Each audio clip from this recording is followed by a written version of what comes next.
It is the first Fanatic Forum of 2024, and tonight we get to look forward to everything coming out this year, and I've got a couple of special guests to help us do that. And we're going to do so right after this.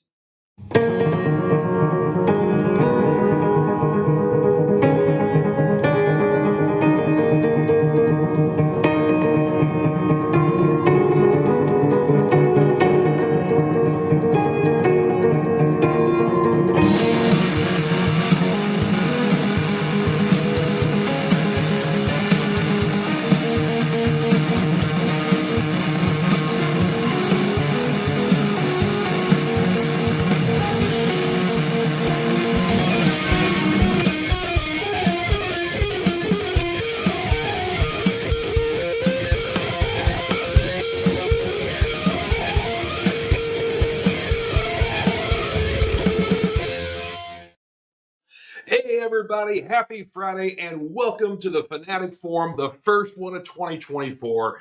Hope everybody's having a good one so far out there, and we're a couple of weeks in to New Year, so nothing's on fire right now, I guess. I don't know, well, maybe at least in the States, but hey, hope everybody's having a good one out there so far. This is going to be a fun show because we basically are literally looking forward to the stuff that's coming out, movies, TVs, comics, anything and everything that's to be released this year, what it is that we're specifically looking forward to. So, and of course, I've got a couple of very special guests here. My buddies from the Ice Cream Queens, DL and Lauren. Good evening, ladies. Good evening. Hello. I feel like I should say hello, creepy crawlies. Because, creepy. We should be creeping and crawling. And I have the goat. That should be. And you have I love the rabbit there. That's great. It's a goat. Oh, that's a goat? Oh. It's a what? Wait a minute. Say that again. It's a what? It's a goat. Okay. She's not from around here. You ain't from around these parts here yet. Hey, how is everybody doing? How are you doing? I'm George, great. how are you doing? I'm great. Basically we're rolling in here a couple of weeks in. Things are moving along at the comic book shop. So, yeah, no complaints here. How about you all?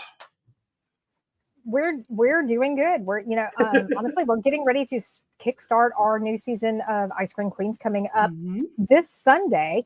And we haven't made this announcement yet, but we are actually going to be live this Sunday. We were actually we were working on a pre-recorded show.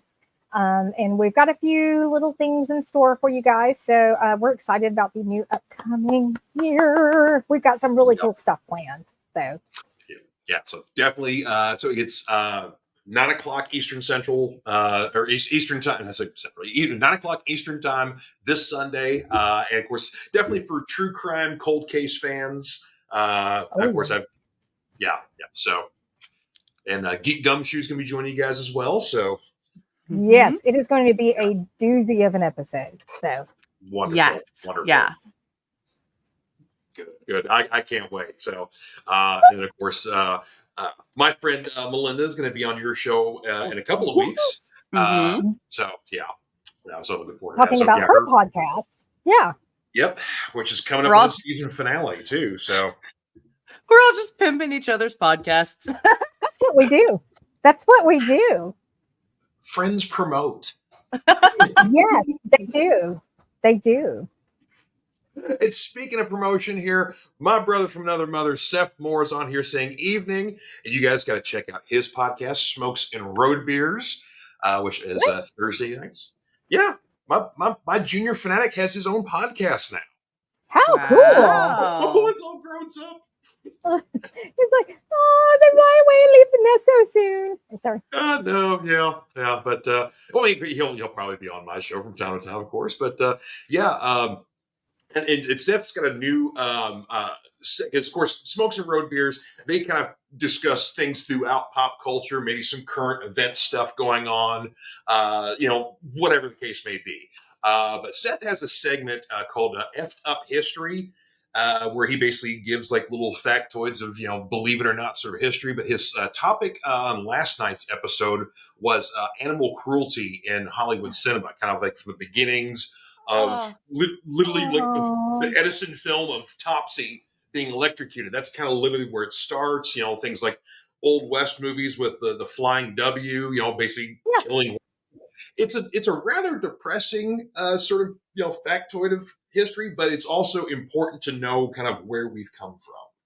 Oh no, we've done definitely. an almost like a sister show to that. We did Animals in Horror, and there was a lot of discussions. Oh yeah, okay. Yep. I don't remember who does what episode. Okay. Time's a flat circle, Lauren. We don't. It's you know. Big ball of wibbly wobbly timey wimey stuff. Exactly here. Seth says that George will always be my podcasting Dr. Dre to my Eminem. Oh, pudding. And he said, and that animal segment was cut in half, so he's putting together a director's cut. Oh, okay, cool. Ooh. Yeah, I mean, there's probably a lot of stuff. And one factoid I shared with him was like, well, of course, everybody remembers, you know, if you were a child of the '80s, the very traumatic Never-Ending Story. Yeah, there's more real life traumatic stuff with that movie. Yeah. Yeah.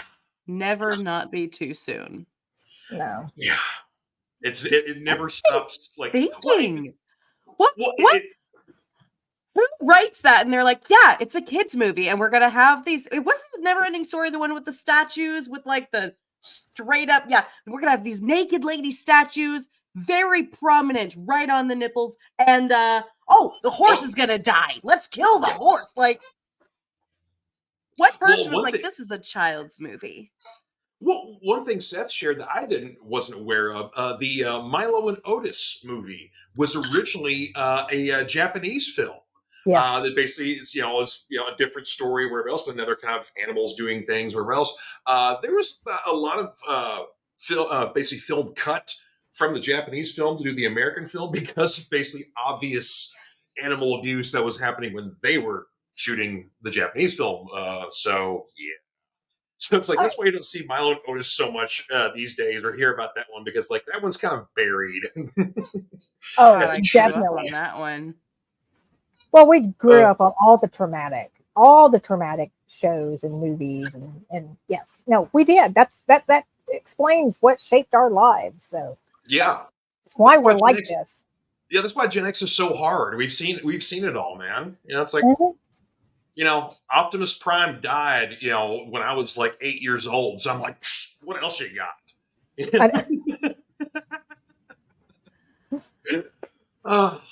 Anyway, we do have a topic. Fun stuff to talk about. Do we? I had to throw the line out there. It's not our show, but I had to at least throw it. Yeah, we're supposed to be talking about fun things. We're talking about animals dying. Well, you invited us on the show. What are you expecting? Yeah, that is very true. It does happen. I love it though. All right. Well, I got some comics to share with y'all here. And since I haven't been on a couple of weeks, I got a couple of books to share from previous weeks that weren't released this week here. But one that's basically a huge book here. This pre-sold at 70,000 issues. Wow. Duke #1. Here we go. Full screen here. So Image Comics and their and Robert Kirkman's layout of Skybound has relaunched this new shared universe called the Energon universe, and it includes G.I. Joe and the Transformers. So there was a sci-fi book called Void Rivals that kind of kicks all this stuff off. It was a complete sci-fi story, whatever else, and then all of a sudden, midway through, one of the Transformers pop up in a cameo. We're like, what's going on here? So you've got basically a Transformers series. It's now 4 issues deep. This is the first of 4 miniseries that are going to be coming out introducing G.I. Joe stuff. So Duke, basically in issue 2 of Transformers, had a run-in with Starscream where he was in flight heading home from a mission, and this plane comes up, transforms into a giant robot, and kills the other pilot. Basically, so he's like completely traumatized by what the heck is going on here. Finds out basically his government is kind of covering some stuff up here. So we're reinventing Duke for a new audience here. So this is a great jumping on point. If you don't know jack about G.I. Joe, you only know a little bit like from the cartoons, or you maybe seen the movies, in recent years. So this is a great jumping on point. And then next week, this week, on the 17th, the Cobra Commander miniseries is coming out, and this ain't your daddy's Cobra Commander. This one's a little more bloody. So, yeah, I am here for that. I am totally here for that. Yeah. The plot for the Cobra Commander series is because at this point in the Duke series, Cobra doesn't exist right now. G.I. Joe doesn't really exist. So Cobra Commander is kind of an enigma to who he is, but he basically finds some energon, this energy source the Transformers use to power themselves and live and whatever else. But of course, it's also a very useful energy source for making weapons. So yeah, Cobra is essentially built on energon. Oh, cool. That's it. So, and I don't know what the other two Maybe. miniseries are just yet. They haven't revealed what they are, but yeah, very exciting stuff here.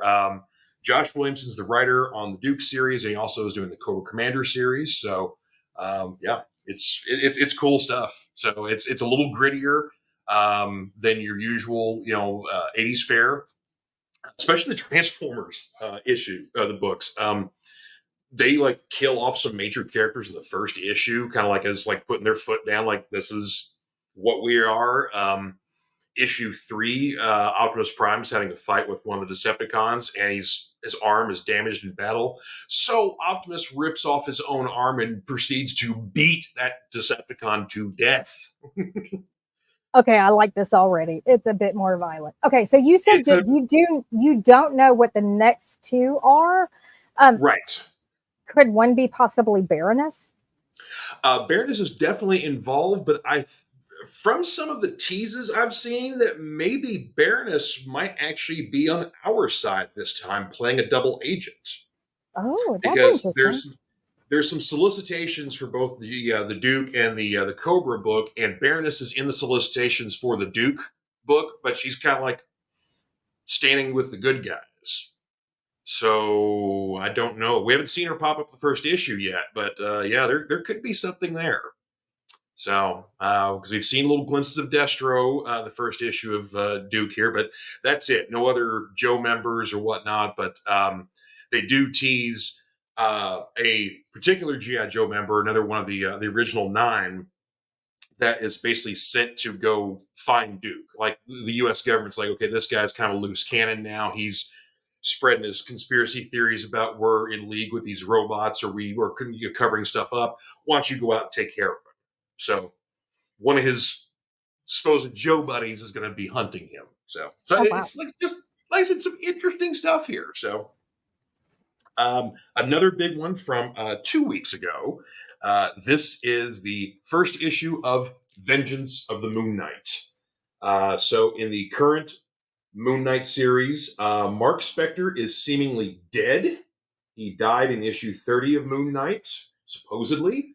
And so his cohorts are still around with, basically trying to keep the Midnight Mission open, keeping, was basically protectors of the downtrodden, the supernatural sort of thing like that. They need help from other supernatural bad guys and whatnot.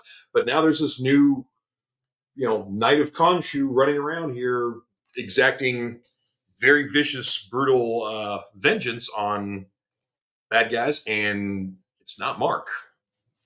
So don't know who it is. That's kind of the mystery of it. But yeah, this guy's like, he kind of makes a very forced statement of like, this group of ragtag people that helped out Mark. It's like it basically includes 2 vampires, a former villain, and an Avenger who's kind of like seen better days. And he's like, yeah, you got some vampires and criminals in your group here. You're in my house. Get the F out. So there's some stuff here. So again, a much more brutal Moon Knight series than we're used to. So that's been a lot of fun. Also, another one from last week, If y'all are not checking out the new Batman, or actually the current Batman series that Chip Zdarsky has been writing since, I think he's been on since issue 125, and we're now at issue 141. It's been some of the best Batman writing in decades. He's putting Bruce through the ringer. There have been 2 major crossover events and 2 minor crossover events on top of basically Bruce fighting with a robot he seemingly built as like a failsafe whenever he goes wrong, something to take him out. Then also he was transported to an alternate universe where Batman didn't exist and he lost his right hand in the process. And then now he's got this mental failsafe that he put in place decades ago that is kind of taking over because Bruce is just shot at this point.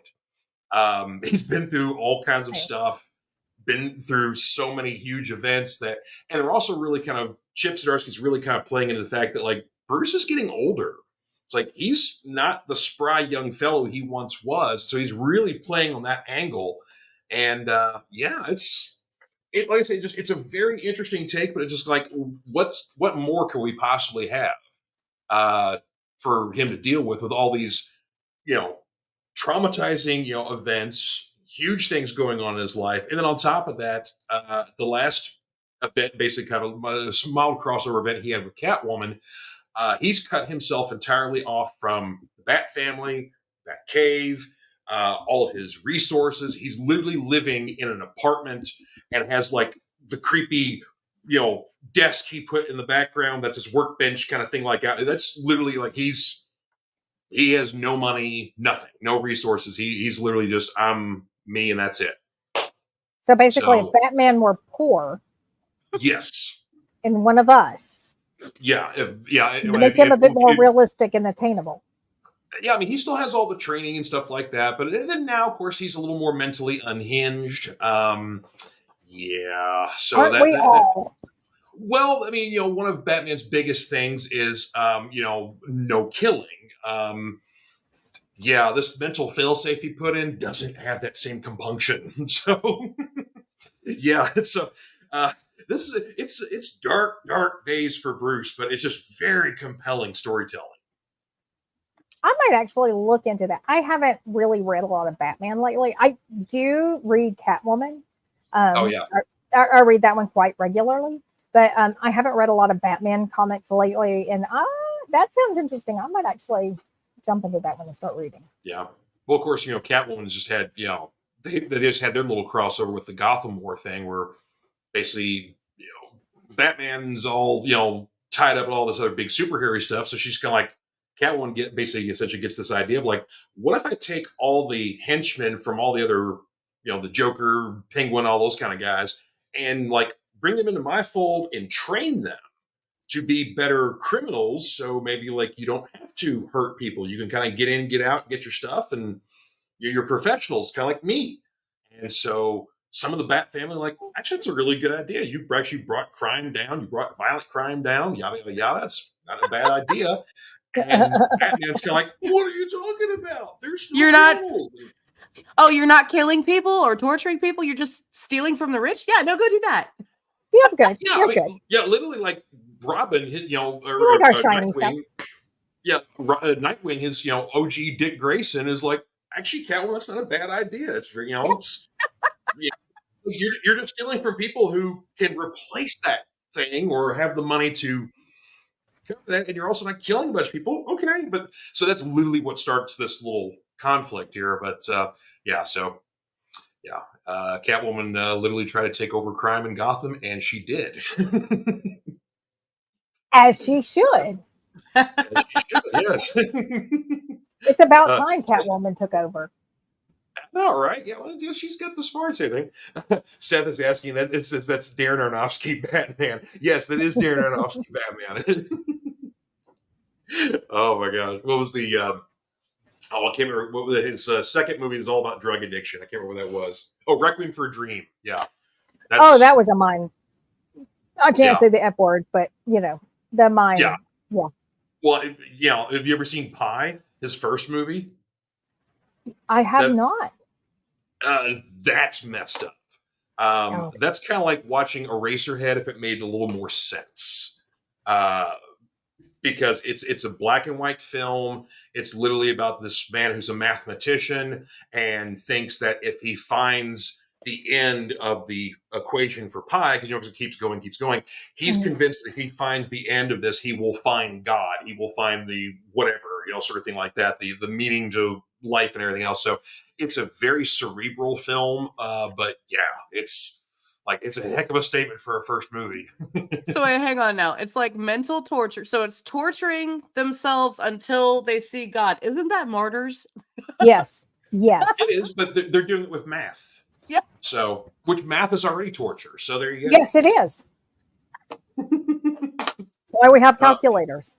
Exactly. And Excel. Sorry, I wish they would identify you, but it says Facebook user, but it says disturbing movie, Happiness. Yes. Very disturbing movie. That's, Facebook user, tell us who you are. Yeah, that's I can't remember who the director was. Was that the Todd Schlons or something like that? I think it was. But basically, I don't know that I've ever seen that. Yeah, it's he's one of those cats that does like a lot of like indie films that gets a lot. He's an Oscar darling, but if you look at the guy, you're like, ooh, you've got charges filed against you, haven't you? It's like he just has a very creepy sort of look to him. So yeah. Oh, it's Salons. Oh, yeah, Todd Salons. That's right. Thank you. I'm waving like I know you. That's not who the person is. That's who the director's name is. Is Todd Salons. Thank you. Oh, okay. My bad. Yeah. And Cade's in here from Cartoon Commotion. Hiya. How you doing, sir? Hi. Hello. All right. So got a couple more books here, some new ones from this week here, and then we will get to our actual topic of discussion here. We get a little derailed, so it's fine. No, you're not derailed. We're actually we're adding input. This is good. I'm attempting. I'm smiling and nodding a lot here. These are not my nerdums. Well, you said before you were into like the Lauren Hamilton, the Anita Blake. Laurel K. Hamilton, right? Anything. Yeah. Love her comics. Yeah. That's fine. Do you have all the Anita Blake comics? No, not all of them. I have the first 3. But she talks the hunt to is on because. Well, see, I was gonna say I am friends with the author. If that gives me any points. Yes. We're TikTok friends, so it's like a real friendship, That's awesome.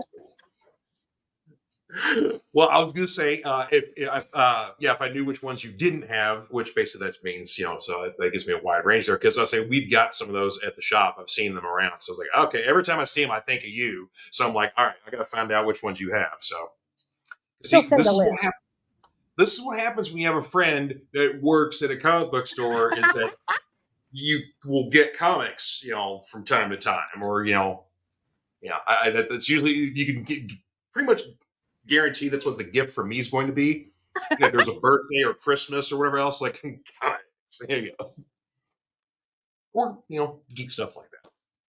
Anywho, back to the topic of discussion here. So a couple of good ones from Marvel this week and then a couple of indies to share here because I was talking about some indie books here. But first off, from Marvel, the Ultimate Universe has come back. That's kind of the offshoots from the regular Marvel stuff where they could do things a little bit differently. And they've brought back Ultimate Spider-Man. Ooh. This is an interesting take on Spider-Man because essentially what's going on right now with the Ultimate Universe stuff is that the character The Maker, which is kind of the evil version of Reed Richards, Mr. Fantastic, recreated this Ultimate Universe in his own image, which basically means that most of the heroes of this universe don't exist. They never got their powers. They've changed in some way, shape, or form. So in this case, Peter Parker never became Spider-Man.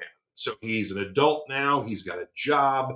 He's married, kids, all that kind of stuff here. And then someone is basically trying to right the wrongs that the Maker has made to basically put the universe back to its position. So Peter Parker gets his Spider-Man powers as an adult.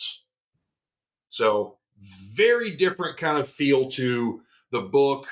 You've got a lot of familiar things from Spider-Man stuff, a lot of familiar characters, but there's a lot of big differences. So it's a very interesting take on things. An interesting kind of, if you're not a huge Spider-Man fan, but you kind of want a good jumping on point for stuff, this is actually a pretty good one here. But Jonathan Hickman's the writer on it, and Marco Cicchetto does the art, who just recently was on Daredevil for a number of years. So, yeah, beautiful stuff here. Excellent, excellent. Next one, Thunderbolts issue 2.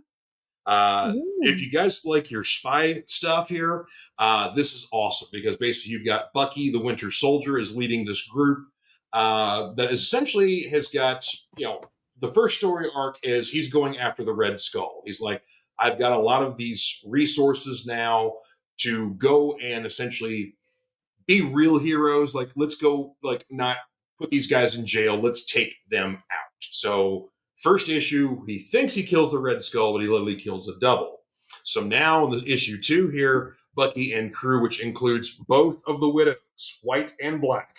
The sisters are teaming up here with this one, and it's awesome. Also, in current continuity, Black Widow, Natasha, currently has the Venom symbiote. So she's like rocking like superpowers now that she's never had before.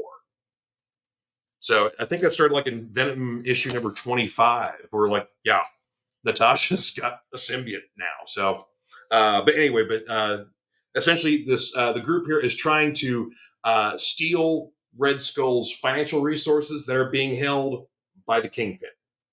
So good luck with that. My 2 indie stuff here. This was kind of one I really didn't see coming. Vault Comics is doing this new thing now where they're putting out dollar first issues. So trying to get people to check out their books. Their first issues are $1. So Unnatural Order, written by Christopher Yost, and I can't remember who the Rodriguez and Kelly are the art team. I can't remember their first names.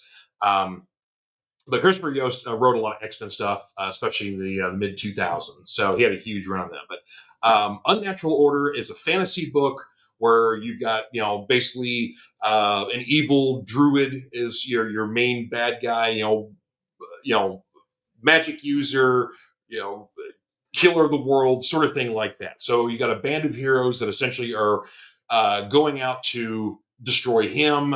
He apparently lives like in this mystic tree. So it's very cool, very fantasy stuff. But then you gotta get halfway through that first issue and you realize that there's this particular character that this druid fears that apparently knows the correct order of the universe, and that person is a U.S. military soldier from modern day. And apparently he somehow got sucked into this world, and this is his world, but it's not right. So this druid guy somehow gets powers. You find out essentially in this issue, which you see a man here in the midst of a Hadron super collider, that may be how the world is the way it is. Is that basically a guy literally tried to make himself God by jumping in the middle of a super Hadron collider. So there you go. And also, as before mentioned earlier, Transformers issue 4 came out this week. Like I said, brutal book here. Last issue, I was talking about Optimus Prime ripped off his own arm to beat a Decepticon to death, and getting basically the kind of taking a little bit from the 80s cartoon. The Transformers and Decepticons are trapped on Earth. There's only like a few of them, like a couple of Autobots, a couple of Decepticons. No Megatron for whatever reason. And anytime someone mentions Megatron to Starscream, he gets a little pissy about it. Don't ever mention his name again. That sort of treatment. You find out why. Basically, they pretty much figured out that we're lacking energon. We need these, some kind of way to be able to repair, rebuild ourselves. Oh, wait, we can cannibalize our fallen compatriots. Yeah, that's great. Good thinking, guys. Like I said, this is not your kid, your daddy's Transformer book here. This is like, we're not afraid to get brutal here. There's a cannibal Transformer? No. As in like, they eat like. they're cannibalizing, as I mean they're taking parts from like fallen other robots and just like, okay, I need a new arm. Let's rip off the arm from this guy here. There you go. So they're not worried about that's rebuilding not really their friends. They're taking parts from some. I guess yeah. It's maybe not. I forget what the word is. I'm thinking of it. You're right. It's not cannibalizing, but anyway. So they're not eating. Is it? Is it not? Well, I'm going to go with repurposing. Harvesting parts. There you go. Harvesting. I like harvesting. We're going to call it harvesting because if you're taking organs from another person, that's called harvesting. Yeah, there you go. Well, they're sorry, just taking parts from their robots. No, you're good. You're good though. You're fine. I was over here like in DIY land of I'm just repurposing this cabinet to become a new table. Property Brothers Transformers Edition. There you go. Seth is saying that George is a great comic gifter. Thank you, sir. Appreciate that. Yeah, I like I said, I do enjoy giving the gift that is reading. Cade from Cartoon Commotion saying, going back to the Ultimate Spider-Man, so the story feels like a conflict from the previous Ultimate Universe, major changes. Yes, because I think the previous Ultimate Universe was like, if you're going your multiversal addresses, it was 6160. And in this case, like I think he changed so everything is different in this new universe here. So that's kind of what the whole fun is. It's not what the previous universe is. It's all new stuff here. So yeah. Cade having a little conflict about Optimus Prime ripping his own arm off and being a Decepticon with it. You know what? If it calls for it, I'm saying, and like we're not talking like they're humans. They're robots. You can a little soldering, that arm's back on there good as new, All is fair in love and war. Exactly. All right. We're going to take a brief break real quick to acknowledge our sponsor, Comic Books for Kids. And then when we come back, it's time to start looking forward to the new year. So, yay! Finally! No offense, love comics, but I'm sitting here like, I want something to say. I know. I'm sorry. All right. I love comics. Comic Books for Kids provides comic books to kids in hospitals and cancer centers across the U.S. It's a place where we can all work together to make sure every child has a comic book. 100% of all proceeds go towards the kids. It's about making a difference, and while they're in the hospital, allowing them to fly like a superhero, battle dragons, or rescue teddy bears. We are in every state in the country and now support over 160 hospitals. Every month, we add more. Visit cb4k.org. And we are back. And of course, got to make a plug real quick because Comic Books for Kids will benefit from the Cereal Box Network because the Multiverse fundraiser this year, which is officially the 25th. That's the pre-recorded stuff on Thursday, but kicking off live January 26th with the Fanatic Forum at 6 p.m. Eastern. So yeah, and Comic Books for Kids this year is our charity that we've picked to donate to. So basically all proceeds go to them. And I understand that you are interviewing somebody super special. Yes, and thank you for that segue there, Dale. I appreciate that. Yeah, I actually get to talk to Marvel legend Bob Hall, who Bob basically has written, is an artist who's done tons of comic covers, especially in the 80s. A lot of Avengers, Moon Knight, Emperor Doom, all sorts of stuff like that. And in later years became a playwright. So, which is kind of, a little bit of different thing there. So yes, we'll definitely talk with him about all that sort of stuff. But yeah, I'm looking forward to it. And Lauren and I are actually interviewing Santiago Carrillo, who is, we're so excited about that. We are, I am a huge Walking Dead fan, for those who don't know. And he has an amazing history with not just Walking Dead, but Nashville. And he did like a Princess Diana thing. So I'm very excited to talk to him. So yeah. So if you are not planning on tuning in, you need to, definitely. There's a lot of really cool things going on. Yeah, because I think you all get to end the fundraiser. So, because are you all the last show for the weekend? Possibly. We don't know. We just show up and do what we're told. Right? Yeah. They said Santiago. We were like, hell yeah, we're down for that. Yeah. You guys will have fun with Santiago. He's a character. Oh yeah, no, I've known him for we know him. A while. Lauren, you know everybody. No, yeah. How's that? Maybe. Okay, yeah. Right. Between the three of us, celebrity friends. Yeah, the queen of celebrity friends, right down here. Okay, so just saying. We're like celebrity online acquaintances that sometimes I see in public, and we go, "Hey, I recognize your face a little bit." Well, see, that's a good thing. With me, they're kind of like, "Who are you?" and should I call the police? You know, so it's kicking my own computer over here. Here's something really weird. My acquaintance is all sports related. Is that weird? I'm going to say yes. That is weird. I have a lot of sports contacts. We're not going to go any further than that. We're just going to leave it alone. Interesting. Yeah. All right. I'm taking over the show for a second. Yes, please. Surprise. All right. We are talking about things that are coming up in the new year that we were really excited about. DL was nice enough to send me this big, long list in like timeline chronological. Dear Lord, I can't. In order of timeline as they're coming out through the year, and then a couple at the bottom that they have not released the dates yet, and then I added on my stuff to her list, and we now have a big long list from starting February through the year coming up that we know of things that we're excited about coming out. Kick us off, Lauren. Well, actually, DL, you put the list together, and your first one on here is yours. Yeah, actually, there's two on here in February that you added more. Oh my gosh, you added more.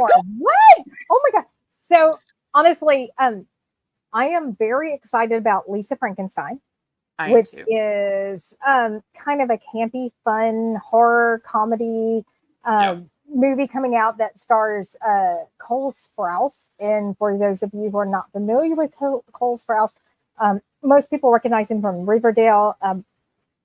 I grew up watching not me specifically, but my children grew up watching the Sweet Life of Zach and Cody or something like that. And I'm like, this is what, and then Catherine Newton. And then the one that I'm really, really excited about is February 14th, Madam Web, which is Dakota Johnson, Emma Roberts, Adam Scott. And this is not Marvel, though, is it? It is. It's Marvel. Sony. Okay. It's Sony Marvel. Oh, okay. Yeah, so Sony's kind of doing their own little Spider-Verse thing that doesn't actually have Spider-Man in it. So it's a lot of Spider-Man adjacent people. It's like that's where like the Venom movies come from. Mm-hmm. This Morbius, the upcoming Craven movie. So yeah, Craven I'm interested in. Morbius was bleh. Okay, never mind. Keep on going. Following February 14th, February 15th, a new season of Young Sheldon is coming out. And I'm sorry, I know a lot of people really hate this show. A lot of people really hated the original show it's based off of, but I like it. It's silly, happy, fun. So I'm excited about that season coming out. Also, February 22nd, Netflix is coming out with the new Avatar: The Last Airbender show. Really excited about that. I really hope they do better than the last movie because just anything honestly could be better than the last movie. But is it the movies? Is it a movie? It's a show. It's a series. Yeah, it's a series. Mm-hmm. It's a live action series, but it's a new series. And I feel like a series has a lot more potential to do it justice than a movie. Oh yeah. Kind of what Disney's doing now with the new Percy Jackson series, where according to fans of the books, they're getting it right this time.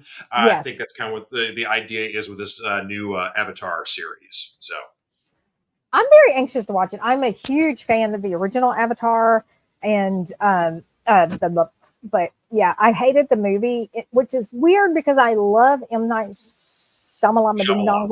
Yeah. We can't stop at Shyamalan. Sorry. Shyamalama ding dong. Thank you. Okay. And yes, so that's what we call him in our house. We know that's not his name, and that might be Of course.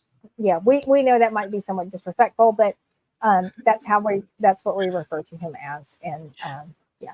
So, and I'm that one person that loves his movies.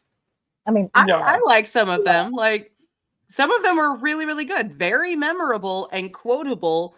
They stick with you, and then other ones you're like. But I like the ones everybody hates, like The Village. I love that movie. I love The Village. Michelle loves. I've seen The Village more than I probably should because she loves The Village. Okay, so good. It's not just me then. Okay.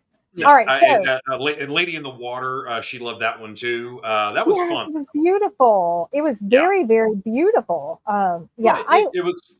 Yeah. All right, so March 8th, a horror movie is coming out called Imaginary. I have not seen the trailer for this yet, but I read the concept that they have put out there. And the idea is this girl moves back to her hometown or home. She comes to find that her imaginary friend from when she was a child was real. Yeah. Which, just the concept right there, I was like, oh, I'm going to be watching this. This sounds amazing. They could do so much with that. And it's horror, so it's going to be twisted. Oh, yeah. Well, here's the weird thing. This is a year where we're getting two imaginary friend films on completely opposite spectrums, because you've also got the movie If coming out that's got Ryan Reynolds and Steve Carell and whatever else, and that's literally about imaginary friends that are also real, but this is a family kids movie. Oh, see, I think of imaginary friends that are real. My brain goes right back to like Drop Dead Fred. Thank you. I loved that movie when I was a kid. A movie trailer I literally just saw this morning that I can't wait for. I got to see what the release date for that is. But a movie called Abigail that is directed by the same team that did Ready or Not, and of course they did the last two Scream movies. But this one's basically April 19th. Yeah, April 19th. April 19th. Yeah. So that one's basically like a group of, I guess, kidnappers or whatnot are hired by Giancarlo Esposito. So I love seeing him and stuff. But they're hired to essentially, kidnap this girl who seemingly is in a wealthy home, and $50 million later, we'll get they'll get their kid back. It's very much a new play on a home invasion sort of thing, but the victim in question is not so much a victim as it is kind of literally a flies being drawn to the spider's web sort of thing. So check out the trailer. It looks like a ton of fun. Yeah, I really, really want to see that one. I know we jumped to April very quickly because, like I said, I put these in chronological order. So, because that's my personality. If you haven't spent much time around me, that is totally my personality. But I want to back up to March once more. March 22nd, Ghostbusters Frozen Empire. I am so excited about this.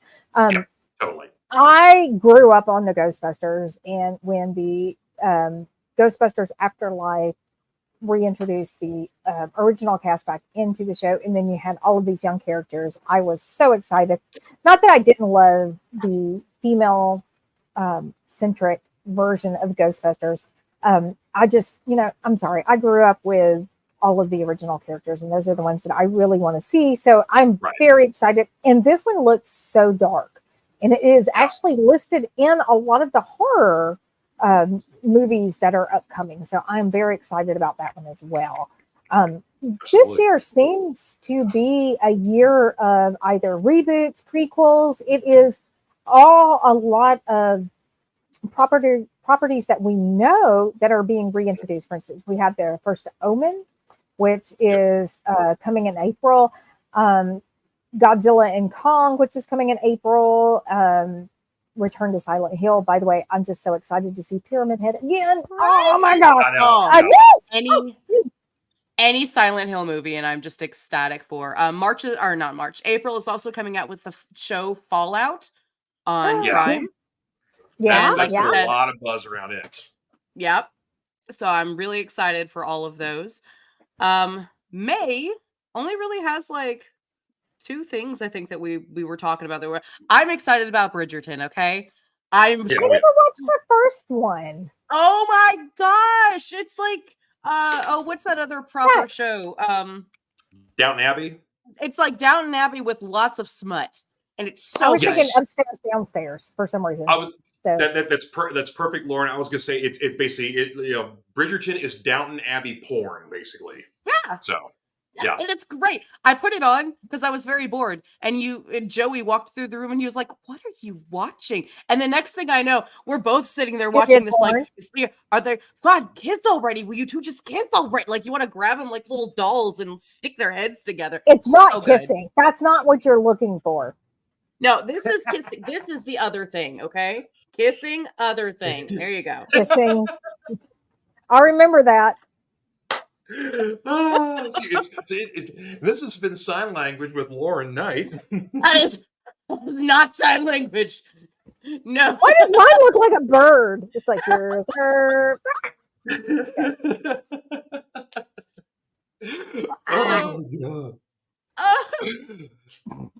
where were we, May? I think it's your turn. somewhere in May. Yeah. Strangers. I am a huge fan of the Strangers properties, and Chapter 1 is coming out, which is supposed to be a prequel, and we are super excited. I am super excited about that.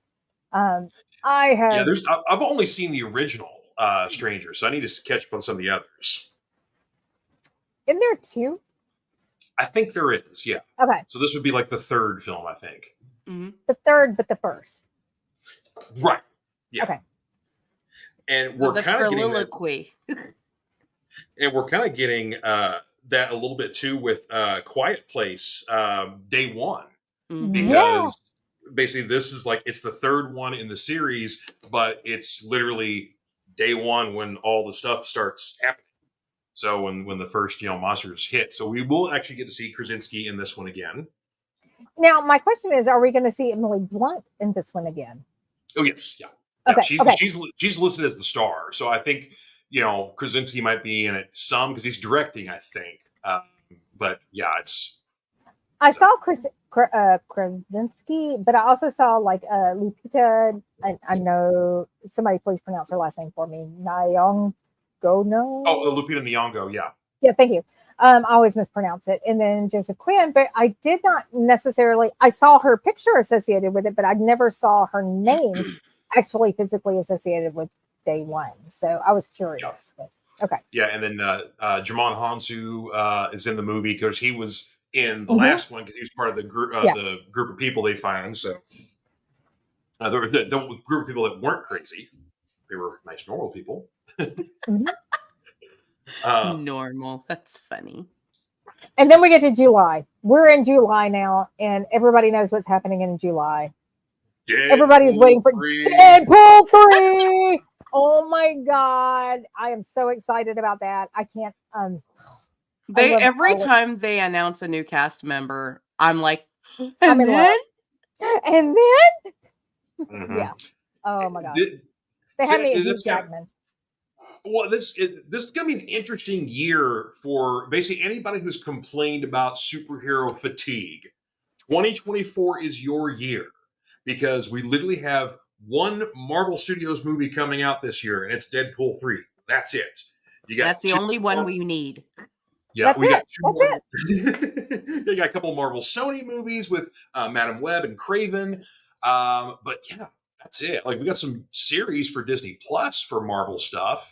We already had Echo just dropped a few days ago, which is badass. Y'all need to check that out. And I'd never heard that term before, superhero fatigue, but I think that is what I had. Because I used to be so into superhero movies, and then it got to the point where I was so behind on everything. It was just, it gave me anxiety to try and figure out where do I start and what is the order and what is the, it became so much. I was like, yeah, no, I'm done with this.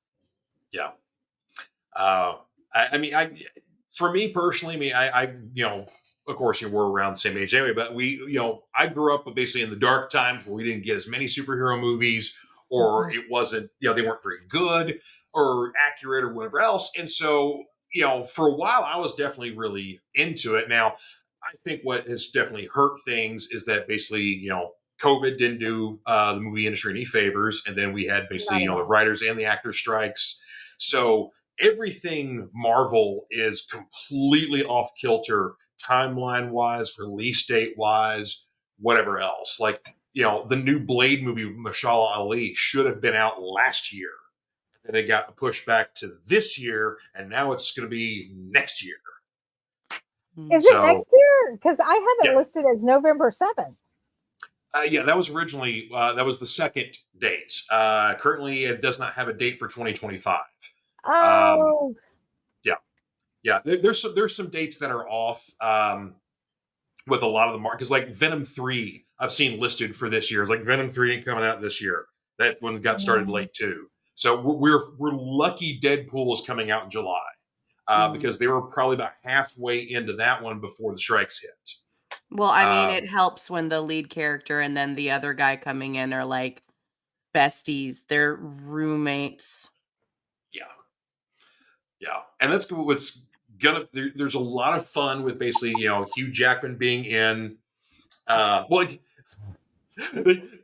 are they roommates, or did basically Ryan Reynolds just kind of like kidnap Hugh Jackman and he's just kind of hanging out in his living room all tied up? You have to just hear the wink. You have to like they're roommates.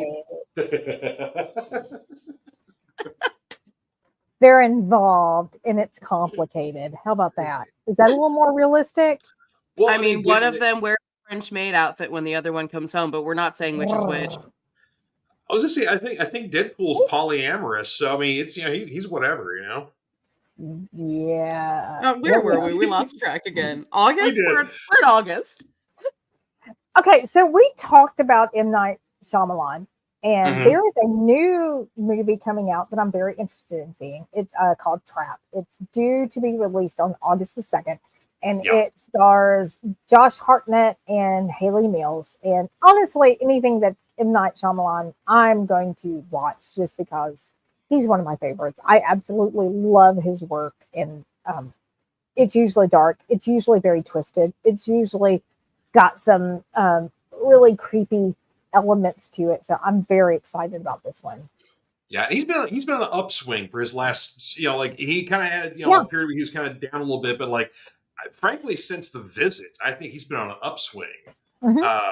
Because that was a great kind of comeback movie for him. And then he did Split, and then, Glass following that up, and then Old and Knock at the Cabin. So yeah, he's had some really good ones recently.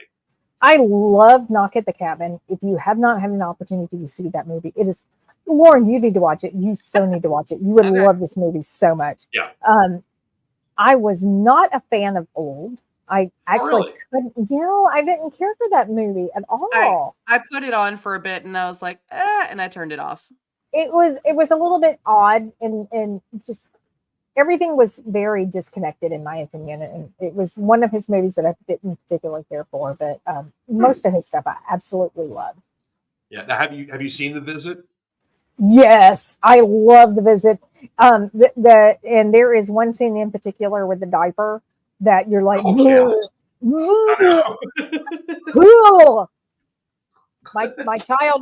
my youngest child, who is the horror fanatic, is looking at me as if she knows. She does. Yeah. She does. Yeah. But I'm holding out because her favorite franchise is due out in October. So we'll get to that. We're in August. Keep on moving. August. Yeah, we're in August. You got August 16th on here. Alien Romulus? Mm-hmm. Yeah. Yes. And are you an Alien fan? Oh yeah. Okay, good. Yeah. And this one supposedly takes place between the first two. So this is like a self-contained story. So it's within that same timeline between 1 and 2, but yeah, it's kind of a self-contained thing. So, and it's also not directed by Ridley Scott or him having anything to do with it. So that's an interesting thing too. Wow. Yeah, I wasn't a huge fan of the last Alien one that came out that he did. The one that had no, I'm thinking of Prometheus had Noomi Rapace, but there was another Alien film that came out. It kind of like came and went. I was not a big fan of the Prometheus alien. That was I wasn't a huge fan of that one. I don't know. To me, you can't beat the original Aliens. The new ones come out, and the first two were my favorite. Well, oh god, what was the one with Winona Ryder where she's the That's the fourth one. I loved that one. Like I loved 1, 2, and then skip 1, and then I loved that one. But was that because you love Winona Ryder, or was that because you love the series? A little bit of both. I actually really did enjoy the storyline in that. It was very twisted with the whole blending of the genes and stuff. Yeah. So There's a French director too, same guy that did City of Lost Children and whatever else. Yes. So Ron Perlman had a little spot in the movie too. So anything with Ron Perlman, I'm a sucker for that. So oh gosh, yes, yeah. As much as I love, oh my gosh, what's his name? I can't believe I can't. Red Guardian. Somebody give me the name. Give me the name. What were you trying to think of a role he's played? The character, the actor who plays Red Guardian. Oh, David Harbour. Yeah, I love David Harbour so much. I really, really do. He was poorly cast as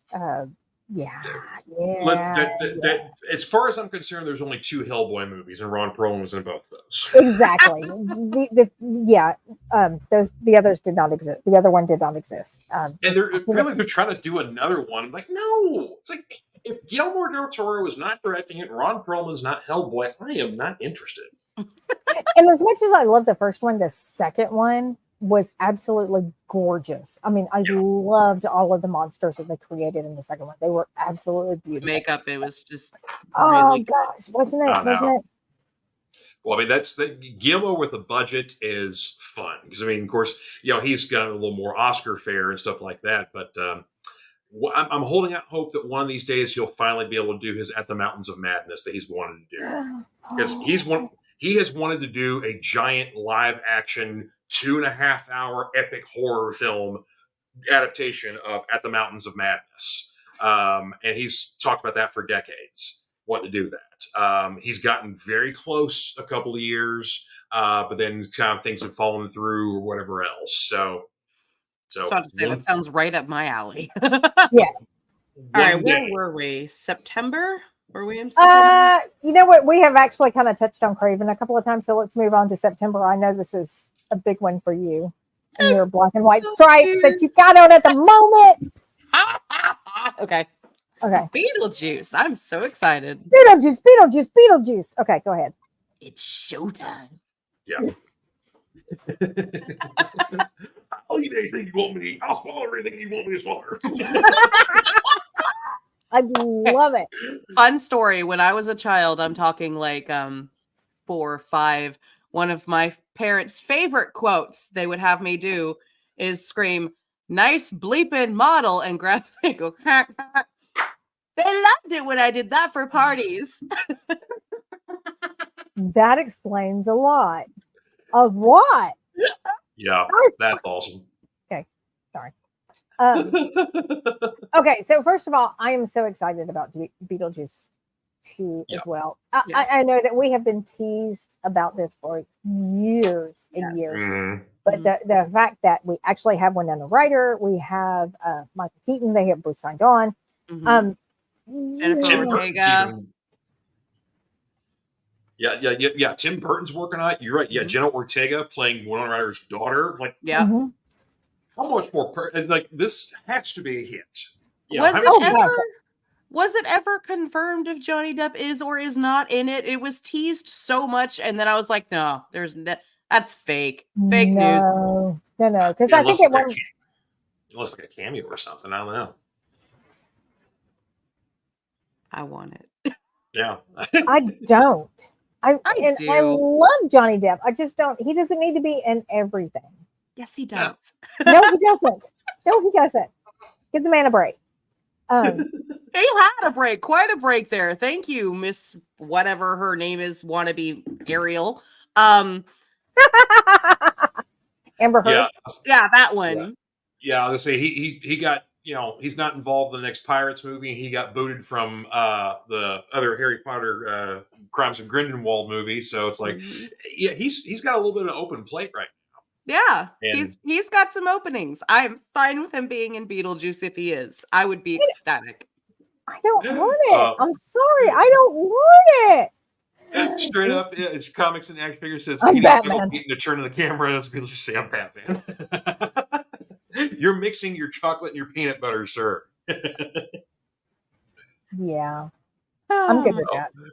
All right. It says Ron Perlman rocks as a good guy, as a bad guy, as a biker. He can also play a teen in a High School Musical and watch it. Yeah. I want to see him and Bruce Campbell together as the teenage best buddies in a High School Musical. Ron Perlman and who? Bruce Campbell. Bruce Campbell. Yeah. Yes, please. Right? Yes, please. But here's the thing. The two of them are the leads. All the other actors are other high school age kids, but no one makes a reference to it. It's like this totally normal that there's two men in their 60s. Highly disagree. They're Muppets. Everyone else is Muppets. I'm here for that. Okay. All right. Here's I'm this. totally here for that. Okay. Yeah, I'm there. Yeah, you my there you go. That straight up says yes, that would be awesome. So yeah. See, yeah, I was like, yeah, I didn't think so, but yeah, I'm there for that. I will say Bruce Campbell is one person that I have, one celebrity that I have met that I have not flashed accidentally. Yeah, I don't know how you always do it. My only, I've never flashed any celebrities, but Lloyd Kaufman of Trauma Films, basically like the head of Trauma Films, accidentally threw a Sharpie at my wife's boobs. It slipped out of his hand as he was, signing something, and it hit her direct, in the center of her chest. And he was like, "Oh my!" The look on his face, it's all over. And then she just laughed it off and made a comment, and we're all friends now. So. I have lovely stories about it's usually because I'm in cosplay, and cosplay is known to malfunction. And so I have some wonderful stories about launching a button, like a boob level button, actually kind of below boob level, at William Shatner and hitting him with it. Oh no. And then you have to ask, can I have that back? And and he's just in there cracking up. Yeah, there's a great story about that. And I have flashed Norman Reedus in a Wonder Woman outfit. So yeah, it happens. It's like, yeah, those things happen. Those are a story for a different day, but they're hilarious. But, DL, you would be like everyone's favorite person to photograph on the red carpet because they'd be waiting for that malfunction. Yeah, because it happens a lot, shockingly enough. Yeah. Well, when you're gifted like that, and I am not gifted in terms of you gifted. It's like I'm flat chested in comparison, but those things happen. Okay. So we're in October now. We're in October. I'm going to just tell you, October 4th, I am sitting and waiting with bated breath. We all know the Joker 2 is coming out. I am so excited about this. I love the first Joker with Joaquin Phoenix so much. Yeah, that was great. Oh, and it was such a study in psychology to me. I loved it so much. I actually was shushed talking to people about it because I got very involved, and I just, yeah. And now we're going to add Lady Gaga. You cannot go wrong with Lady Gaga, in my opinion. She is just like, so I love when she acts. Oh my God. Yeah. Her An American Horror Story. Yes. Oh. Yes. What's really fun to go back and do. I mean, it's difficult to call the Joker movie fun because it's a dark, heavy movie. It's basically it's Taxi Driver with face paint. Yes. But what's really interesting to go back and kind of study what's real in that movie and what's fiction in his head. Because there's so much that movie that you think is real, and as we get closer and closer to the end of the movie, it's like, that's not real. That's not real. That's not real. It's like, oh my, what is? So it's really. I've not seen it. I started to watch it and it was a bit too. There was some scenes with like kid, and you were worried, is the kid gonna like, you didn't know. And my husband is very much like, does not want to watch things where kids get hurt. And I was like, okay, we're turning this off. I will watch it by myself some other day. And then that day never came. So I still need to sit down and watch that one. I think you're safe. I don't think children get hurt in that movie. Okay. It was very questionable when we were watching it, and I was like, yeah, I don't want to chance this. Yeah, there are a couple of scenes that I agree that were very questionable. However, there are no kids hurt in that movie. Now, I will say this: if you ever get a chance to sit down and watch it, there is an article that is written from a psychologist's point of view that talks about how accurate his depiction of uncontrolled or unmedicated, untreated mental health is. Specifically, and that is such it's amazing, absolutely amazing. So it is a very, according to certain people in that industry, in the medical industry, psychology industry, it is such a realistic depiction of what that specific type of mental illness looks like. And I mean, it was absolutely an amazing movie, in my opinion, and I cannot wait for the second one. And the fact that it's listed as a musical, did I see that correct? That is correct. Yeah, I don't know how. Joker. Well, and this is the thing now. You've got basically Joker's in the asylum, and he's being treated by Dr. Harleen Quinzel, played by Lady Gaga. And this is literally a different version of the story of basically how Joker turns her. I mean, she was a, clinical psychologist, accomplished, great at her craft, whatever else, and she has one patient too many that just flipped her alignment entirely. So, so you're basically going to have two crazy people falling in love, and I think that kind of calls for some random musical. I'm good with that. I'm down with anything musical. I like the Mean Girls. It was supposedly a musical, came out today, I think. Yeah. I was looking up what musicals are coming out, and it said Mean Girls today, and I was like, wait, I knew a remake was coming, but that's a musical? Now I'm excited to see it. I wasn't so much before, but now I have to. Yeah, I can't say I'm on board with the new one. I don't have much interest in it. I thought the original was just very clever movie. I didn't see that one. I completely dismissed it. Thinking, oh, it's another teeny bopper, kind of movie. And then I'm watching it. I'm like, oh no, it's very clever, very funny, and okay, never, so didn't think I'd say I'm enjoying a Lindsay Lohan movie, but I'm enjoying a Lindsay Lohan movie. So, well, for those of us who grew up watching movies like Heathers, Mean Girls is not really that far off from that concept, and it's just not as quite as. I don't know. Is it as dark? It is pretty dark. I mean, it doesn't have. Heather's dark. Heather's is way dark. Oh yeah, Heather's is way. There's no murder in Mean Girls. No, there is. There's murder. Regina there's George. Suicide. Regina George gets hit by a bus. Oh yeah. Well, she gets hit by a bus, but she's okay. She's in a halo after she gets hit by the bus. So she's okay. It's almost murder. It's just a halo. It's just a little murder, like light salting of murder. It's semi-dark. How about that? It's semi-dark. It's lightly dark. It could be a lot darker, but that's a great album title, Lauren. A light salting of murder. That's a great album title. Yeah, it's like Nick Cave. You can have that one if you want, buddy. I agree. I want to hear that song now. Yeah. Straight up also reminds us that Color Purple remake is also a musical. Is it really? Yes, and I've heard actually it's very powerful because it's definitely it's definitely a different movie than the '80s Color Purple. A lot of the very dark scenes and stuff that happens in there still happen, but it happened in a slightly different way or a different approach to it because it's a musical. But I've had a few friends that have seen it and they're like, this one's, they were just going to be dismissive of it, but they're like, no, it's legit. So I'll have to see it. Yeah. So Strip says they can remake Heathers and call it Cares.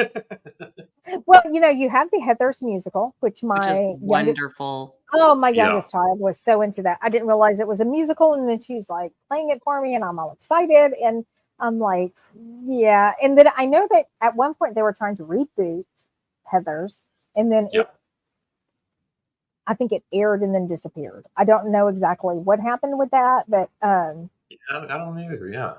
yeah, it was one of those things that it like showed up and then it disappeared. But if anybody knows what happened, please let us know, because of course we're always excited about that.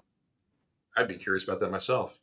So October, can we go back to October and let's talk about October, because there's at least one movie in that mix that we at my household are so excited about, and it is not Smile 2, although I loved the Smile movies.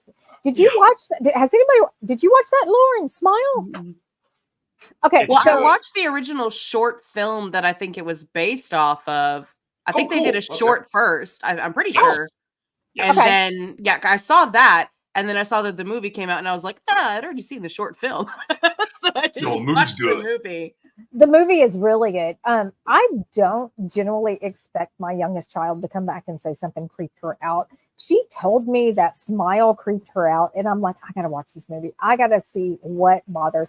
But people who are in a catatonic state kind of bother her, and that whole that just really made her uncomfortable. So make that face at her the next time you see her, and you will completely unhinge her. But so I'm kind of excited to watch that. But the one that we are most excited for in my house is Terrifier 3. Oh my God. Just looking at the stills from this Santa Claus Art the Clown, I'm here for this. It is a Christmas themed movie. I love what I have seen of the Terrifiers. I know, Lauren, you have not seen the Terrifier movies. I need to kidnap your daughter because I want someone to watch them with, and I don't think anyone else in my house is going to be like, yes, let's watch all of this torture stuff. Well, I skipped the first one, but I've seen 2. So you went right for the most graphic. Yeah. So that is the one. There is a scene in particular that most people could not stomach, and they get up and they leave. People are throwing up over. I have seen. It's awesome, but it's effective. Yeah. Now, so I will comment. We had the joy of meeting the actor who plays Art the Clown, David Howard Thornton. And he is so charming. He is so sweet. And one of the things that I really want to comment on, so when we met him, we were at Smoky Mountain Fan Fest and and he was there. Yeah, well, this one was Sevierville, which, by the way, Lauren and I are scheduled to be guests at this upcoming year. Mm-hmm. No way! That's awesome. Yeah. So we are scheduled to be there, and we will hopefully be promoting Ice Cream Queens and all of the things that we do. But so David Howard Thornton was there. My daughter got to meet him. I got to meet him. He was so charming. He is a musical theater student. He is a musical theater person.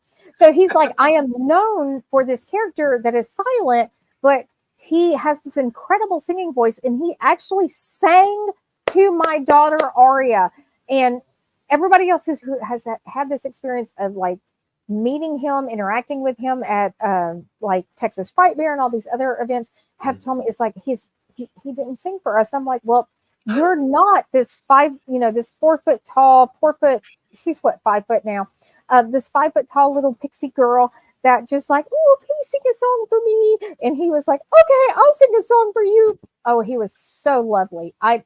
Honestly, I was so charmed by this man. I'm like, oh my God, I would totally follow Art the Clown anywhere now. Because he was so charming. Awesome. Just knowing that he sings, I now want him to do the like beating the guy to death scene while singing in the rain. He actually performed in, I think it was Godspell.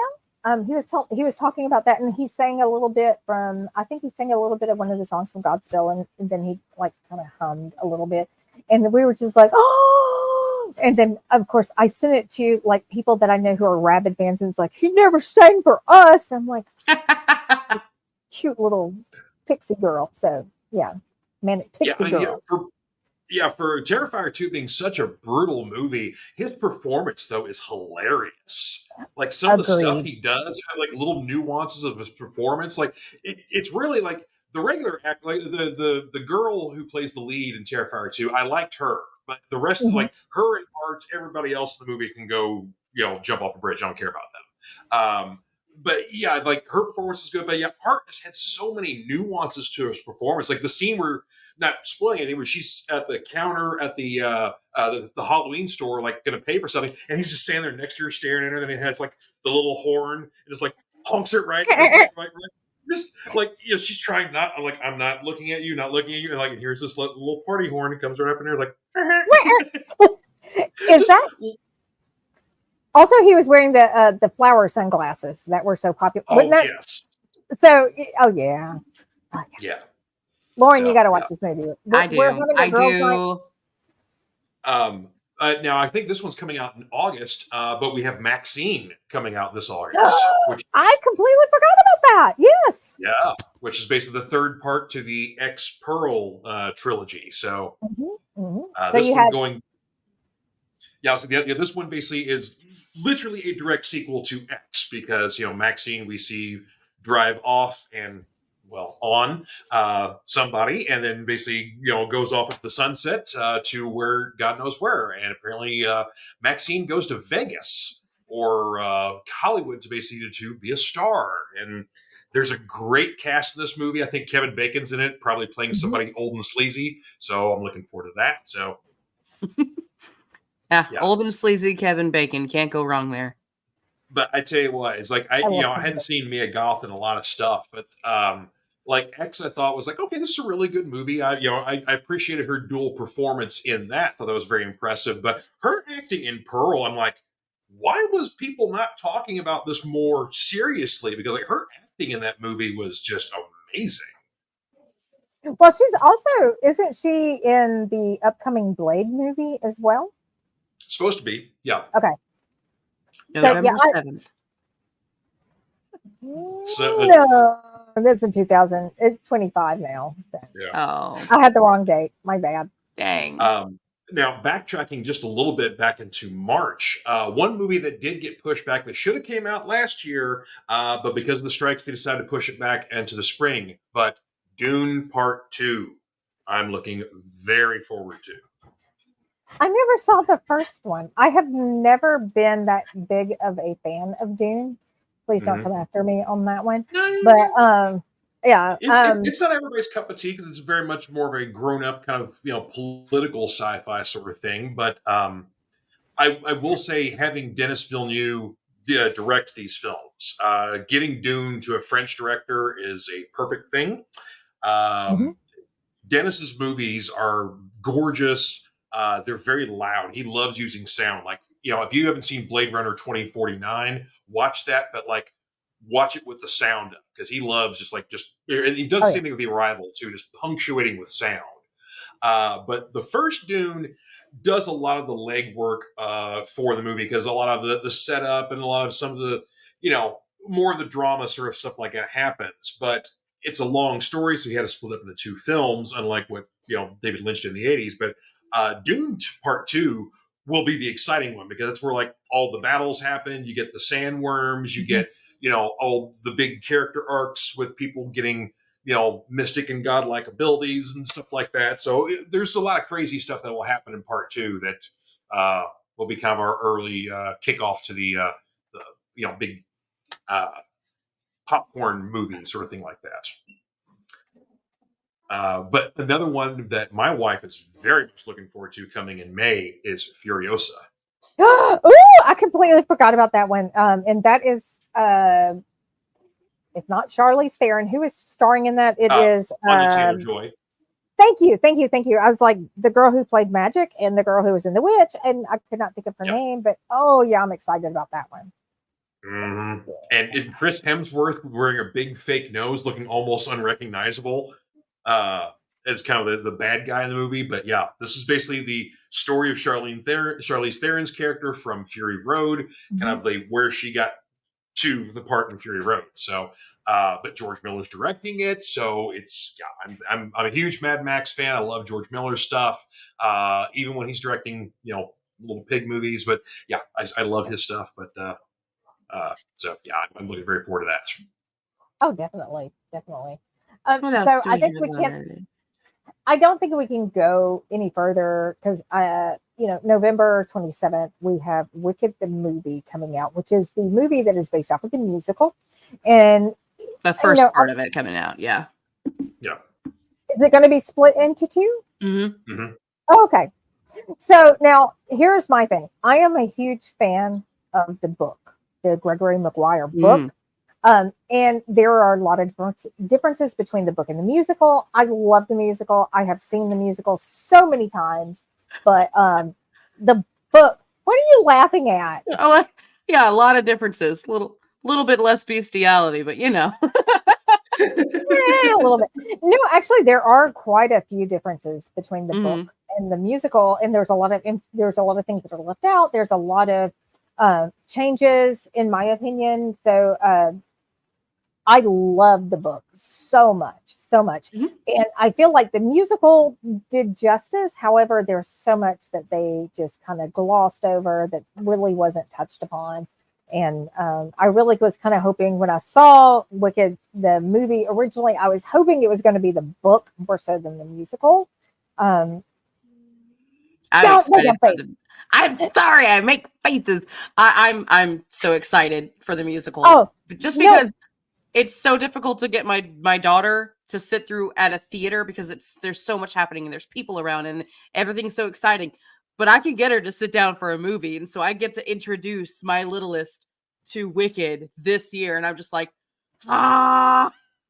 Well, and honestly, when I say that, do not get me wrong. I have seen the musical like 7 times. I absolutely love the musical. I know it inside and out. It's like this is like my happy place. Do not get me wrong when I say that. I really wanted it to be the book, but there is so much in the book. There's so much. There's witch sex, and it's lovely. They go so much. Yeah. Okay. The storylines are so in depth, and it really does.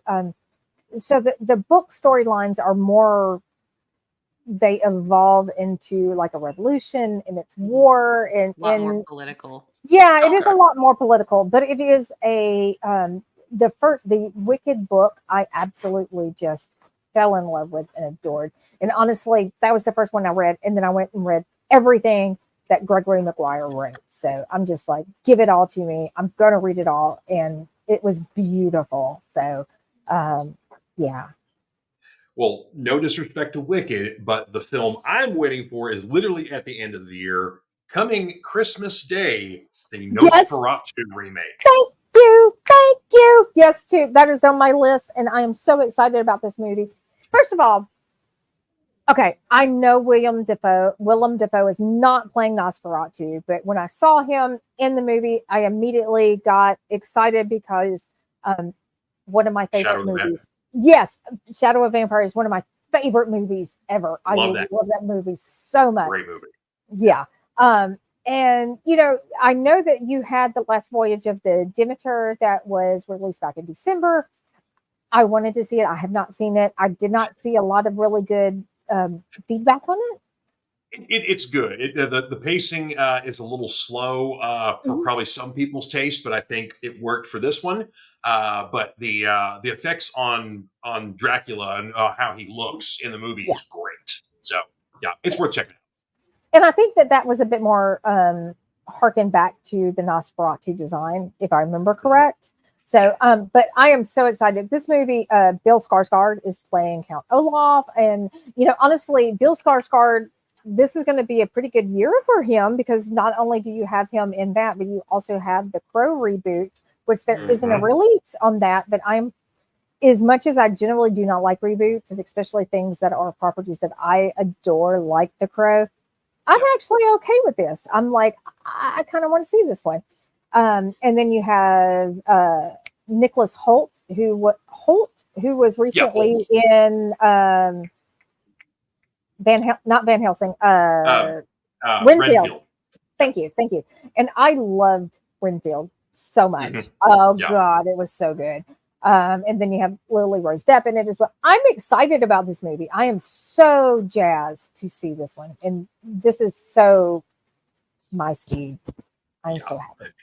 Of course, we haven't seen any we've seen like little images from the movie. We haven't seen any trailers or anything like that. But it's like, is this movie even going to be in color? I mean, it's like Robert Eggers is doing this movie. So it's like, The Witch was basically all the dialogue is old English. The Lighthouse was in black and white and shot with old lenses and, modern day cameras. So it's like he has his like little gimmicks and tricks he likes doing to really kind of set the stage for the film. It's like, will this be a silent film? I mean, like, what is this movie going to be? So, that would be cool. Yeah, there's so much that I want to see it as a silent film, but I am here if it's a black and white film. Honestly, he has such a ingenious way of storytelling, and cinematography is incredibly beautiful. I watched The Lighthouse with my husband, and I really did not think I was going to enjoy that movie as much as I did. Of course, The Witch is probably one of I love that movie so much, and reference that movie more than I ever really need to. But I'm so excited for Nosferatu. So excited. So there are a couple of movies that don't have a release dates, and I know that we've kind of touched on several of them. However, there is one in particular that is all over the TikToks. Lauren, have you seen the previews for Longlegs yet? No, I saw it over there on your list, and I was like, no idea what that is. Honestly, I don't know this. I don't know anything about the story. All I have seen are a couple of images. The previews are a family, and they're closing up. They're like they're moving in on the family, so you're getting this like movement close up of the family, and it goes through this picture of these legs that are strangely long, and it is. I have no idea what it's about, but I am ready to see this movie. The imagery just of those two images have caught my attention, and I'm like, I have no idea what this movie's about. I don't know anything about this. I'm ready to watch it. And it's slated for 2024. I have no idea when it's coming out, but I am like, okay, I'm so excited about this. Interesting. I'm gonna have to check that out. So yeah. And then one of the other ones I'm really, really, really looking forward to is Toxic Avenger. Oh yeah, with Peter Dinklage. Yes, I'm so excited about that. Kevin Bacon is also in that one, as well as Elijah Wood, and I am so excited. Okay.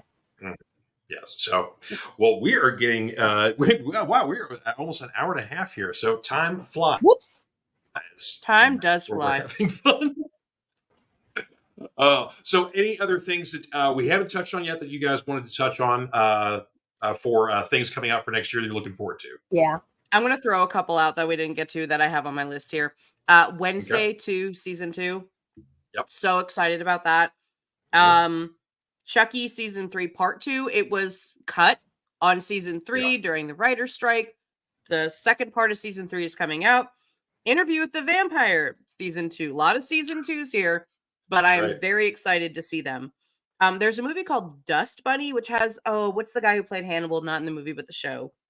Mads Mikkelsen. Mads Mikkelsen. Yeah. Yes. Yeah. Dust Bunny, where apparently like this little kid thinks that there's a monster under her bed, and so she gets the guy next door to come kill the monster under her bed, and it's a horror movie. I'm excited about that. And I heard, or I'm not sure about this one coming up, but Agatha Darkhold Diaries, is that coming out this year? Yes. I'm excited about that. No release date on it, but it's supposed to be end of the year. That's basically one of the 3 Marvel series we're getting this year. Because like I said, Echo, there's that, and then the X-Men 97 animated series is this year. Okay, so I'm really going to mess up.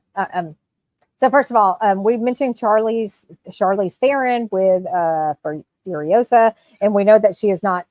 If she doesn't make an appearance in that movie, I'm going to be really, really mad. But honestly, One of the movies that I'm looking forward to is Old Guard 2.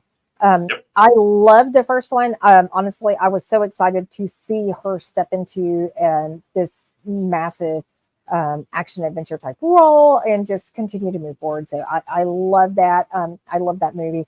And then there is y'all don't judge me. There's a new Faces of Death coming out in 2024. Really? I saw that. Yeah. I am really excited for that. Okay. Yeah. I'm intrigued because I've seen at least the first 5. Yeah. Yeah. So and it's been a while. When was the last one released? I'm trying to remember. The early 90s, it was like 91, I think, was the last one that came out, I thought. Okay. Yeah. So a while ago. Well, I remember them, and I'm going to date myself. I remember them being very popular when I was in high school. And those were the movies to go see. And if you were a horror fan, those were things to go see because, once you saw there was things in Faces of Death that supposedly you see that you can't unsee, which, I mean, we all know there's things that you see that you can't unsee in all movies, especially like there's like Terrifier. There's things you can see in Terrifier that you can never unsee. But Faces of Death was one of those original movies that was like that, and it was always a fascination for me. And so, last one, 1996, Faces of Death 6. So saith Google. Okay, yeah, 96. Oh, I didn't know that. Okay, all right. Yeah. Okay. Well, and see unfortunately, the original Faces of Death had a lot of footage of like real things, and there was some stuff that they did film that was fake. But as the series goes on, it became more and more fake, where everything was staged, and it was just, it was a little disappointing after that. But yeah, that was. I want the real death. Well, I mean, that was always kind of the allure with these movies. It was the time before the internet was like, oh, wait a minute, people actually die in this movie, or somebody like actually does this or this, or something, see these weird, messed up things.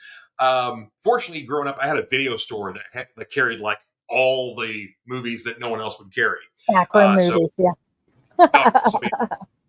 It was great because it was the last place I knew that. Have you ever remember the movie Frankenhooker that came out in the 80s? Oh my God, I want a date? Yeah, I love Frankenhooker. The VHS box, they had a deluxe box, and it talked. And so, it would be like, like you press the button, and she's like, oh, it's like, hey baby, want a date or something, like, those lines that she'd do. Want a date? Yeah, and so they had one of those VHS boxes, and like the battery still worked in it for a while and everything like that. So I'll always remember that story because I never saw that VHS box anywhere else, and I find out that's worth like a lot of money if it's intact and still works. I'm like, man, the likelihood of it. Yeah, the likelihood of it still working. Yeah, I will say this. I worked at Blockbuster back in the day. I was one of those, and we actually had that box. No kidding. Yeah. That's surprising for a Blockbuster. Yeah. There are so many movies that I purchased in the original art form boxes, like, they would occasionally like put, they would buy all of these new releases and they would have tons and tons of movies and they would put everything on sale. So I have like the original VHS versions of like Frankenhooker with the speaking box. I'm sure the speaking box does not work anymore because that's been years ago. By the way, the actress who plays Frankenhooker actually is she's on the con circuit all the time. You can meet her at all of these different cons. And so I have started seeing more and more Frankenhooker cosplays, which I absolutely love. Oh yeah, it's amazing. But I also have like the original like Company of Wolves, and that's a good one. It's kind of it's very weird, dated. Yeah, I love that movie so much. But yeah, I have all kinds of stuff like that. But so one of the things that I wanted to share about Faces of Death, and this is the last thing that I'm going to share, is Faces of Death is one of those movies that a lot of people watch and they realize that they are watching real death. Now, as you know, I am from a law enforcement family, and I actually saw, not necessarily the Faces of Death stuff, but I actually saw like crime scene videos like on VHS that were used in training videos that my husband used. And so, and for those, we are very desensitized to stuff now. We watch so much true crime. We see all of these images, we see all of these videos. And when you were a child of the 80s, a child of the 90s, and you were seeing these things for the first time, and those type of images were not prominent. You didn't see this. So one of the first videos that I ever saw, and there is a movie now called Metamorph, which is the I saw the original crime scene video where the bodies were being turned up and everything. And it was one of the most disturbing things that I ever saw. And it sticks with me to this day. And I watched just a segment of it and I'm like, I can't watch this anymore. Now, I will sit down and watch true crime all day long. I will read about it all day long. But for some reason, that one video sticks with me to this day and still bothers me. And, you know, we've covered the story. We've actually talked about Metamorph. But we've talked about it on our show before when Geek Gumshoe has been on with us. Lauren remembers. Yeah. She's lost. Yeah. Totally greatest memory right here. Yeah. You would know if I started telling you the story. I promise you would know. Probably. So, you're talking about like the traumatizing videos, and the only thing I can think of is like blood on the road, like the driver's ed videos that they would show us way back in the day. Yeah. You don't drive drunk. Here's a picture of someone impaled. Like, whoa. Okay. Exactly. Yeah. I mean, of course, I worked for almost 20 years in the TV news industry. And so we would see a lot of stuff too that, you know, a lot of things, many things that we would not air on television, obviously. So yeah, I know what you mean with seeing something real for the first time. And you're like, that will never leave my memory. So yeah. And I've seen, and the worst thing about it is we've seen things now real that are a lot more gruesome than that. Probably, maybe not. Because this was pretty gruesome. But it was one of those things where it's like, this is the first and I will never forget it. So that's exactly what I was going to say. Yeah. You don't forget your first traumatizing event. So yeah, you don't forget your first dead body. Dead body, yes. What? Okay, you can repress memories, I'm sure. Okay, but, you know. There we go. Maybe you knew where I was going. You never forget your first real. Never mind. Well, go ahead. if you don't repress it, then you'll never forget it. But if you do repress it, then if you don't repress it, you'll never forget it. That's the next album title. There you go. I have never repressed the real ones. I hate to be a party pooper, y'all, but I've got to go. I've got to, like, my husband has brought me dinner over here because I think he just kind of gave up. Yeah, that's what I was trying to wrap us. I knew we were getting about an hour and a half. So, but that's what's fun with hanging out, y'all. We just start talking and just get going. So yeah. Well, anyway, so is there anything else we need to wrap up with, or did you all get everything in that you were looking forward to for this year? I think we got all of mine. Yeah, I think I covered all my stuff. But yeah, it's amazing to me that in 2024 we're going to get nearly 30 horror films being released this year. Oh my God, it's a year for us. Writers strike. What else are people going to do? What's the low budget things that they can do?